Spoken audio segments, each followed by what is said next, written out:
Hey guys, नमस्कार। कैसे हैं आप लोग? उम्मीद करता हूँ आप लोग अच्छे होंगे। दोस्तों, बहुत सारी हमारे पास क्वेरी आती रहती है ऑफिस में हमारे कि जैसे उत्तराखंड में अगर हम जो है होम स्टे खोलना चाहें या किसी तरीके का जो विजिटर्स होते हैं उनके लिए कोई स्टे फैसिलिटी हम देना चाहें तो क्या ऐसा कर सकते हैं? तो गाइज, इसके संबंध में बहुत सारी कंफ्यूजन है लोगों के पास। तो उसी के संबंध में थोड़ा सा आज स्पेसिफिक वीडियो उत्तराखंड के लिए ही बन रही है, जो ये पर्वतीय क्षेत्र और ग्रामीण क्षेत्र जो बैकवर्ड एरिया है उत्तराखंड उत्तराखंड के, तो ऐसे एरिया के लिए गवर्नमेंट ने कुछ स्कीम लॉन्च की हुई है। ठीक है, उनको और जो है फाइनेंशियली स्ट्रांग बनाने के लिए उत्तराखंड गवर्नमेंट ने कुछ स्कीम लॉन्च की है जो फिजिबल है और जो आराम से वहां पे इसको ऑपरेशन में लाया जा सकता है, उसको मद्देनजर रखते हुए। तो आइए जरा उसी पे हम लोग एक चर्चा कर रहे हैं और उसको पोर्टल पे, गवर्नमेंट ऑफ उत्तराखंड के पोर्टल पे चल के हम उसे आपको ऑथेंटिक इंफॉर्मेशन देने की कोशिश करते हैं कि आप किस तरीके से जो है इस तरीके का जो बिजनेस है वो कैसे कर सकते हैं और अपने आप को फाइनेंशियली स्टेबल कैसे कर सकते हैं आप।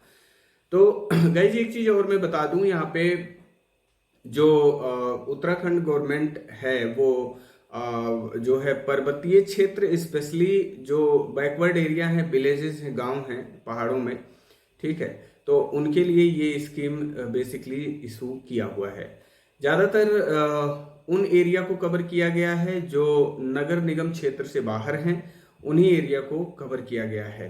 तो आइए हम गवर्नमेंट ऑफ उत्तराखंड के पोर्टल पे चलते हैं और समझने की कोशिश करते हैं वो कैसी स्कीम है, किस तरीके से उसका फायदा लिया जा सकता है, किस तरीके से हम होम स्टे जो है अपना ओपन कर सकते हैं खुद का। तो आइए पोर्टल पे मूव करते हैं। अब हम लोग आ गए हैं कंप्यूटर के स्क्रीन पे और यहाँ पे देखते हैं हम किस तरीके से वो स्कीम काम करती है और गवर्नमेंट इसमें कैसे हेल्प करती है हमें होम स्टे वगैरह बनाने के लिए। उत्तराखंड के लिए स्पेसिफिक वीडियो है, केवल मैं बार बार इस पे एम्फसाइज कर रहा हूँ, केवल उत्तराखंड के लिए स्पेसिफिक वीडियो है। जो पर्वतीय क्षेत्र, ग्रामीण क्षेत्र यानी कि नगर निगम क्षेत्र से जो बाहर हैं, जो बैकवर्ड एरिया से बिलोंग करते हैं, उनके लिए। ठीक है, तो सबसे पहले हम लोग फ्रेंड्स चलेंगे यहाँ गूगल पे और इसमें क्या होगा, पोर्टल पे चलेंगे जब, तो सारी चीजें ऑथेंटिक इन्फॉर्मेशन आपको मिलेगी और आप पूरी तरह से कन्विंस हो जाएंगे कि कैसे इस पे हम काम कर सकते हैं। क्योंकि कई सारी क्वेरी ऐसी आई लेकिन उसका जवाब बड़ी कंफ्यूजन में दिया गया। कोई कहने का मतलब ये है, कोई इन्फॉर्मेशन ऑथेंटिक ना होने की वजह से प्रॉपर इन्फॉर्मेशन लोगों तक नहीं पहुंच पाई। तो जैसा कि लोगों ने कहा कि भाई हमको बताइए अगर कुछ ऐसा स्कीम है, तो किसी एक को स्पेशली बताने के बजाय हमने इस वीडियो को रिकॉर्ड करना उचित समझा कि सबको इसके माध्यम से जानकारी मिल जाए। तो अब हम लोग आ गए हैं गूगल पे और यहाँ पे टाइप करेंगे उत्तराखंड स्वरोजगार योजना 2023। हालांकि यहाँ पे पहले मैंने सर्च कर रखा है, इसको टाइप कर रखा है, इसलिए यहाँ पे आया हुआ है। तो इस पे जब हम आएंगे तो आप नीचे देखेंगे, ये है msy.uk.gov.in। ये वाली जो वेबसाइट है इस पे आपको अप्रोच करना है, उत्तराखंड स्वरोजगार योजना। ठीक है, उत्तराखंड स्वरोजगार योजना पे जब आप जाएंगे तो यहाँ पे आप देख सकते हैं कि अलग अलग स्कीम उत्तराखंड गवर्नमेंट ने लॉन्च किए हुए हैं। अब हम इस पे अगर बात करें फ्रेंड्स कि किस तरीके से ये काम करता है, तो देखिए, पहले तो इन्होंने दे रखा है मुख्यमंत्री स्वरोजगार योजना। अगला है मुख्यमंत्री सौर स्वरोजगार योजना, यहाँ पे सौर ऊर्जा वगैरह लगाने के लिए है। और यहाँ पे अगला स्कीम है इनका मुख्यमंत्री स्वरोजगार योजना MSY नैनो, यानी कि छोटे जो बिजनेस लोग कर रहे हैं उनके लिए। आगे है वीर चंद्र सिंह गढ़वाली पर्यटन स्वरोजगार योजना। इसके ऊपर जो है गवर्नमेंट ऑफ उत्तराखंड ने भी काफी जोर दिया है, जैसा कि हमें सुनने में भी आया है। और दीनदयाल उपाध्याय गृह आवास विकास योजना। तो ये सारी योजनाएं जो हैं उत्तराखंड गवर्नमेंट ने लॉन्च की हैं। तो सबसे पहले हम लोग चलते हैं यहाँ पे दीनदयाल उपाध्याय गृह आवास विकास योजना के तहत और यहाँ पे जानने की कोशिश करते हैं कि एक होम स्टे वगैरह क्या यहाँ पे ओपन किया जा सकता है, अगर हाँ तो उसकी क्या शर्तें होंगी। ठीक है, तो इस पे आप क्लिक करेंगे तो अब देखिए यहाँ पे आ गया दीनदयाल उपाध्याय गृह आवास विकास योजना।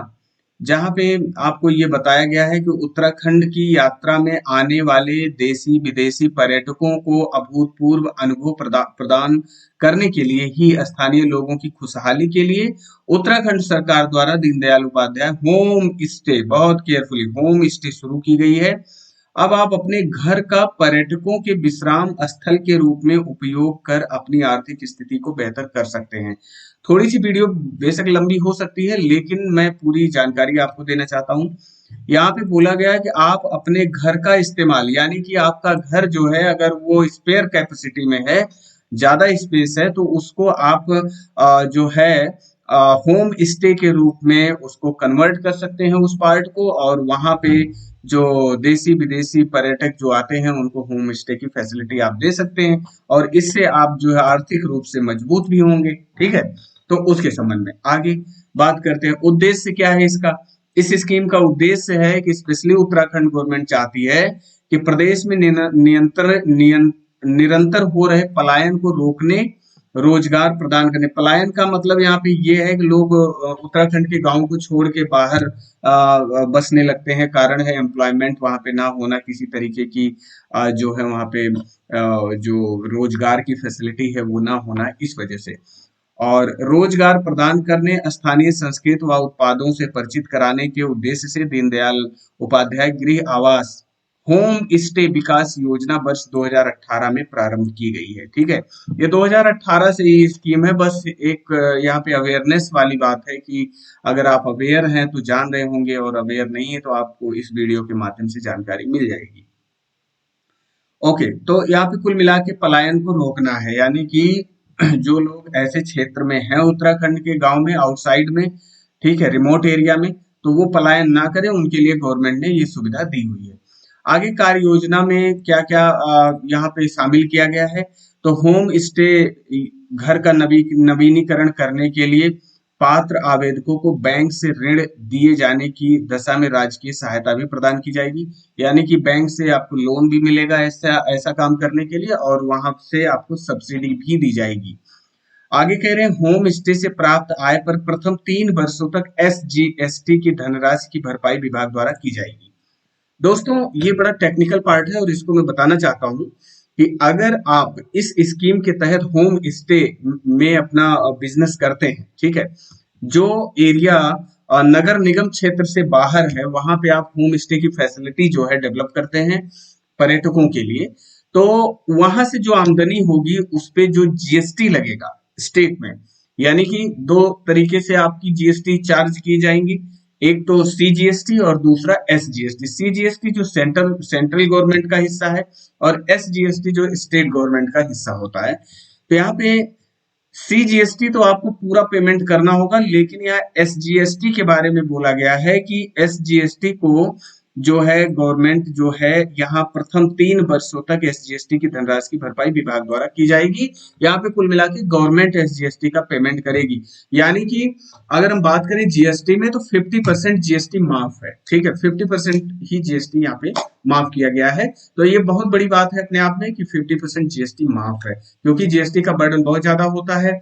प्रोबेबली जो होम स्टे वगैरह है उस पे आई थिंक 18% के आसपास GST जो है चार्जेबल है, तो यहाँ पे 9% का ही GST आपको लगेगा। आगे है योजना के प्रचार प्रसार के लिए पृथक से वेबसाइट तथा मोबाइल ऐप विकसित की जाएंगी। ठीक है, होम स्टे संचालकों को आतिथ्य सत्कार का प्रशिक्षण दिया जाएगा कि जो इस काम में इन्वॉल्व हैं, अतिथि जो आ रहे हैं, चाहे आउटसाइड इंडिया से आ रहे हैं या फ्रॉम इंडिया से आ रहे हैं, ठीक है, तो उनको जो है उनकी सत्कार आवभगत के लिए उनको ट्रेनिंग भी दी जाएगी कि किस तरीके से आप आवभगत या उनकी सत्कार कर सकते हैं। ठीक है, तो ये चीज है। आगे कह रहे हैं 30 लाख रुपए की सीमा तक व्यवसायिक ऋण की स्वीकृति के सापेक्ष बंधन विलेख पर दें प्रभार शुल्क की प्रतिपूर्ति। यानी कि 30 लाख की सीमा तक अगर आप फंडिंग कराते हैं गवर्नमेंट से मतलब सहायता लेते हैं 30 लाख रुपए तक की, तो जो यहाँ पे लोन स्वीकृत किया जाएगा उसके सापेक्ष जो बंधन विलेख पर दें प्रभार शुल्क की प्रतिपूर्ति, यानी कि जो आप यहाँ पे सिक्योरिटी वगैरह रखेंगे, ठीक है, तो उसकी केस में जो शुल्क एक चार्ज करती है बैंक वगैरह, तो वो यहाँ पे गवर्नमेंट द्वारा दिया जाएगा, वो शुल्क भी यहाँ पे माफ किया गया है। आगे पुराने भवनों में उच्चीकरण, साज सज्जा, अनुरक्षण एवं ₹2 लाख तक की सीमा तक नए शौचालय के निर्माण पर भू परिवर्तन की आवश्यकता नहीं होगी। तो ये कुल मिला जुला के इन्होंने स्कीम बताई है कि इस तरीके से ये स्कीम काम करेगा।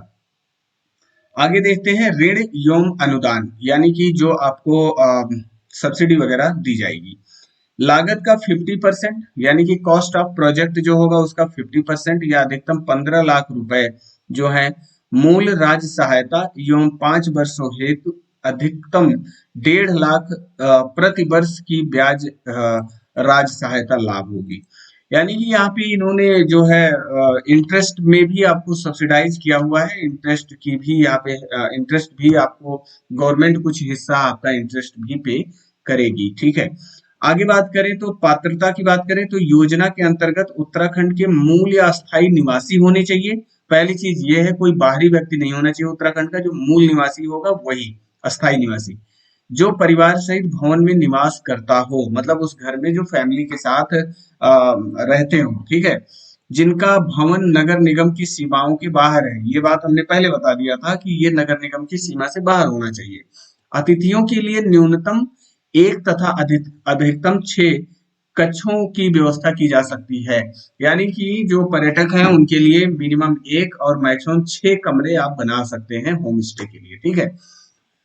आगे कह रहे हैं कि योजना के तहत वित्तीय सहायता जो आपको दी जाएगी, तो योजना के अंतर्गत जो मैदानी क्षेत्रों में पूंजी संकलन, यानी कि प्रोजेक्ट कॉस्ट जो होगा लागत के 25% या ₹7.5 लाख, इनमें से जो भी कम होगा, विच एवर इज लोअर, ठीक है, 25% ऑफ प्रोजेक्ट कॉस्ट या 7.5 लाख रुपए जो कम होगा, सब्सिडी के रूप में आपको दिया जाएगा। ये इतनी सब्सिडी आपको दी जाएगी। आगे कह रहे हैं कि साथ ही प्रथम 5 वर्षों में ऋण के सापेक्ष ब्याज का 50% अधिकतम 1 लाख प्रतिवर्ष की दर से देय होगा। तो यहाँ ये साथ में इन्होंने कहा है कि फर्स्ट 5 ईयर तक जो इंटरेस्ट है उसका 50% ही केवल आपको देना होगा और 50% की भरपाई जो है गवर्नमेंट अपने पार्ट पे करेगी।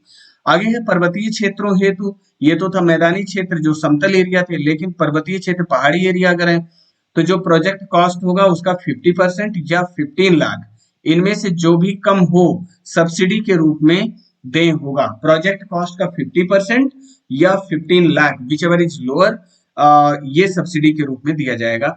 साथ ही प्रथम 5 वर्षों में ऋण के सापेक्ष ब्याज का 50% अधिकतम 1.5 लाख रुपए प्रतिवर्ष की दर से देय होगा। तो यहाँ पे इंटरेस्ट में भी 50% की आपको सब्सिडी दी गई है अप टू मैक्सिमम 1.5 लाख तक।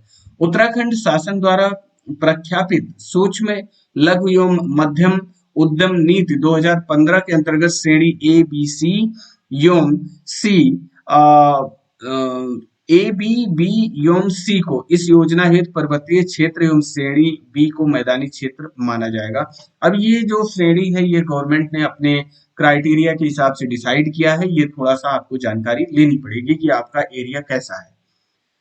आगे यहाँ पे बताया कोई टेक्निकल आपको प्रॉब्लम आती है तो आप यहाँ पे संपर्क कर सकते हैं, और अगर ये प्रॉब्लम 2 घंटे के अंदर रिजॉल्व नहीं होती तो आप इस नंबर पे भी उनको कांटेक्ट डायरेक्टली कर सकते हैं। तो फ्रेंड्स ये देखिए यहाँ पे ये सारा जो है स्कीम का जो है सिस्टम यहाँ पे बताया गया है कि ये स्कीम काम कैसे करता है। और ऋण एवं अनुदान की बात अगर हम करें तो यहाँ पे ऋण एवं अनुदान वही हमने बताया, उसी तरीके ये सारे जो हेडिंग दिए गए हैं ये सारा आपको जो हमने स्क्रॉल करके आपको बताया है वही सारी चीजें हैं इसमें। तो मेरे विचार से एक ओवरव्यू इसका आपको मिला होगा कि उत्तराखंड के पर्वतीय और मैदानी क्षेत्र दोनों के लिए जो नगर निगम क्षेत्र से बाहर है उनके लिए ये स्कीम उत्तराखंड गवर्नमेंट ने लॉन्च किए हैं। तो मेरे विचार से इसका फायदा बहुत लोग इसका उठा सकते हैं और उठाना भी चाहिए। और अगली चीज एक चीज मैं और बता दूं कि आप उन्हीं रेजिडेंशियल एकोमोडेशन को होम स्टे में कन्वर्ट कर सकते हैं जहां पे आप अपने फैमिली के साथ स्टे करते हैं, ठीक है। आपका कोई ऐसा कोई दूसरा घर ना हो जहां आप स्टे ना करते हो। कहने का मतलब ये, जहां आप स्टे करते हैं उसमें स्पेयर कैपेसिटी अगर है तो उसको आप मिनिमम 1 और मैक्सिमम 6 कमरे आप जो है कंस्ट्रक्ट कर सकते हैं for the purpose of stay to the visitors. ठीक है, तो इस तरीके से, और आपको पता ही चल गया किस तरीके से गवर्नमेंट इसमें सब्सिडी देगी और फंडिंग किस तरीके से किया जाएगा। तो फ्रेंड्स, यहाँ पे पूरा यहाँ पे शुद्ध हिंदी में ये पूरी वेबसाइट यहाँ पे लिखी हुई है। थोड़ा सा मुझे प्रॉब्लम भी हुई, लेकिन मैंने कोशिश किया कि थोड़ा सा आपको बेहतर समझाने की। कहीं भी अगर कोई त्रुटि है तो उसके लिए मैं क्षमा प्रार्थी हूँ, माफी चाहता हूँ उसके लिए। तो उठाइए इसका फायदा। सभी भाई बंधुओं से मेरा निवेदन है जो उत्तराखंड के ऐसे एरिया में रहते हैं जैसा कि बताया गया है, तो उसका फायदा यहाँ पे लिया जा सकता है। Thank you very much for watching this video. Take care. और कोई भी कंफ्यूजन हो you can contact through through comment box. ठीक है, ये यूट्यूब पे कमेंट बॉक्स में आप लिख सकते हैं, कमेंट कर सकते हैं, उसका रिप्लाई मैं जरूर करूंगा। बहुत बहुत धन्यवाद। Take care.